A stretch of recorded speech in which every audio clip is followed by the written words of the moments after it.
Hi, welcome back to my studio. This is our third and final discussion on this little direct painting that I've been working on. As you can see, I've got it framed and finished. And so what I want to do is this gives me the opportunity to talk about how the eye sees. And so this is really important in painting, this whole concept of how the eye sees. Have you ever been to a place like the Grand Canyon or this monumental mountain range or these beautiful vistas with your little camera, and you take all these pictures and you get home and you look at all the pictures? Of course, now you can look at them immediately, but you look at the pictures and they just don't seem to capture the magnitude of the Grand Canyon or the vistas that you saw. It's like they just kind of pale in comparison. It's because the camera sees differently than the eye does. The camera's monocular vision, one vision. It's not two, it's not stereo. And so the camera, in most cases, puts everything in focus. Now, a good photographer can do what the human eye does, but most of us, when we just point and click, the photographs have this direct focus, that everything is in focus. That's not the way the eye sees. The eye is in constant movement. They say the eye moves 3 times a second. And so you have things that you look at. When you're talking to someone, like I'm talking to you, I'm looking at you and I focus on you. And so everything else around is periphery. It's not in focus. It's, blurred, a little distorted, so that I have a focal point, a thing that I'm looking at. And so in a painting, if we have a focal point, the point of interest, that's the thing that we want to focus on, and everything else should not be in absolute focus. Paintings that are done this way for me are too tight. My mom would call them busy. When everything is in clear focus on a painting, in a photorealist sense, they almost become artificial because that's not the way the eye sees. So in this instance, this painting, which is a horizontal format, 12 by 24, I've tried this format 2-to-1 ratio on a vertical format, and it's just too vertical. But as a horizontal format, it works great for me, and I can create these really nice vertical rhythms. So it's a lot of fun to play with this long horizontal format. So the focal point for me in this painting is generally in this area right here. And so what I'm doing is I'm leading the eye in through this general shape here that goes from the right to the left. Now, normally we read left to right, just like we read a book. That's the way we tend to read artwork. So I feel like I lead us in here, and then with this vertical, I stop us, and through the rhythm of the verticals, we go across and we read left to right. Again, over in this area, I've got a lot of interest going on, and then we come back through here and hopefully wind up in this area here where there's the highest contrast, and if you'll notice, the sharpest edges. If you notice on the other external edges of the painting, around the periphery, it's much less detailed, much less focused. This is intentional. I left the painting in these stages to kind of direct the eye to my focal point, to the sweet spot. And so I'm using contrast, edges, finish, detail, these kinds of things to create the kind of feeling that I want to create and to hold the eye on the canvas. We don't want the eye going off of the canvas. So these things, think about how the eye, what is your focal point in your painting? What do you want the eye to look at? There's a general rule, and general rules are meant to be broken, so they're guidelines. A general rule is if you put an imaginary tic-tac-toe grid on your surface of your painting, the 4 intersecting lines where the tic-tac-toe grids are all feasible focal points, make nice places to hold the eye. So that's one way to create a painting that feels more natural, is by thinking about how the eye sees, using edges and contrast. Remember, if you're doing something representational, light. Everything is illuminated. Without light, there's nothing. You don't see anything. So you always have a source of light. So when you're doing representational work, whether it's indoor, outdoor, whatever, you have a source of light. Be conscious of that light, the direction it's coming from, the kind of light, the time of day, all of these kind of things are important. When the painting's dry, which when I use an alkyd medium, which usually they dry overnight or in a day or two, except for zinc white. Zinc white seems to dry pretty slow.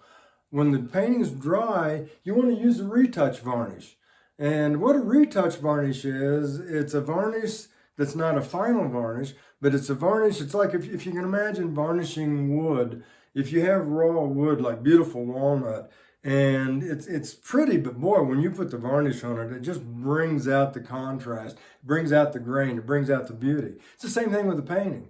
When paintings dry down, they need to be varnished. And when you put a varnish on them, it serves two purposes. It brings out the contrast and the luster of the paint, but it also protects the paint. And so a retouch varnish is a varnish that you can put on as soon as the paint's dry. A final varnish, usually they say you have to wait about a year or whatever, depending on the impasto, how much paint you put on the painting. The oil has to be completely dry for a final varnish, which is a Darmar. Darmar varnish is made from tree sap. And so what the varnish does is it protects, it's like an invisible film of glass that protects the painting. When they talk about restoration of old paintings, they're actually talking about just removing that fine layer of varnish, and then they revarnish it again so that it's protected again. And if you've ever watched like the Antiques Roadshow and stuff where they talk about paintings in the dirt, when they do remove that film of varnish, it just brings the paintings back. So the varnish serves two purposes. It brings the painting up and keys it, really, makes the colors bright, and it also protects the painting. So here I've got this painting, and it's done, as I said earlier in one of my earlier videos, it's a conceptual painting. This place is about 7 miles from where we live, and it's called Horse Creek, and it's off 67 Highway between Woodland Park and Deckers, Colorado. And it feeds in, there's a confluence where it feeds into Trout Creek, and then they dump into the South Platte that goes into Denver. So it's an actual place. I didn't actually paint it on spot. I painted it from memories, but I've seen the place several times. And so the nice thing about inventing a painting like this, if you will, is it allows me to focus on the feeling, less than focusing on what I'm trying to represent. Sometimes we get hung up with the representation, trying to be too literal. And I found that painting conceptually from feelings and emotions, kind of like Van Gogh, it frees me up to be a little more creative. It's a personal thing. I mean, maybe somebody else likes to do. I did plein air for 40 years where I actually went out on the spot and painted. That's a good way to learn, and it gave me a vocabulary and ability to work like this from the studio. But now I'm focusing on the emotional content. What I wanted to convey with this was the feeling I get when I go to the spot. And what I get when I go to the spot is serenity. It's a very meditative, a contemplative place. My wife and I have ridden there several times in the summer on the Harley, and there's a pull-off. And we pull off and go down there and sit and look at the stream.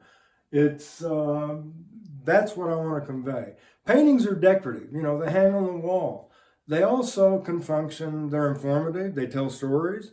Sometimes they can anger us, sometimes they upset us. But my paintings, for the most part, I guess I just want to convey a kind of solitary, peace. And I guess that's why I live in the mountains.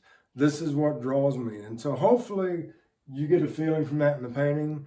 And now we're going to bring the camera in close and you can kind of see the details. And I'll point out again some of the areas. So, brush handle here.